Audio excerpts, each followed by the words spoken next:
So for today's video ay nagluto nga ako ng sinaing na tulingan. Namahan ko na rin nga ito ng inihaw na talong at saka may kamatis at okra. Ngayong araw na ito nga ay mayroon na naman kaming bisita. At kapag bisita nga ang pinag-usapan ay hindi tayo papahuli dyan. Iwan ko nga lang kung magustuhan nila itong hinanda ko na ito. At dahil nga sila ay special ay ginandahan ko na rin ang presentasyon. Nga din kami ditong sisig na in-order pa. At dahil nga special ang buwan na ito ay nagkita-kita na naman kaming mga team Mami Yo. Yung mga una nating kaibigan doon pa sa BC at sinampulan nga tayo ni Glenn.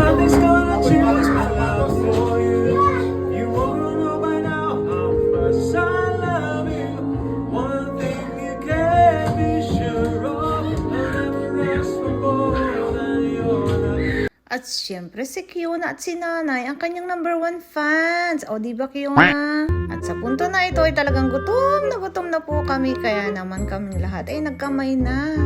At pagkatapos nga namin kumain ay syempre ang laruan naman namin itong si Kiona. Para bang lahat kami nagbalik bataan na dahil natutuwa kami sa patalon-talon ni Kiona. Kitang gilas na nga itong si Kiona, pati naman itong mga tata. At si Murphy nagpa-shoot na rin ng bula. At habang nagkukwento nga kami, nag-usap-usap na kami ng buhay probinsya. Maya-maya nga may hinanap na kami dahil kulang kami sa attendance. Nag-attendance check na kami, may nawawala.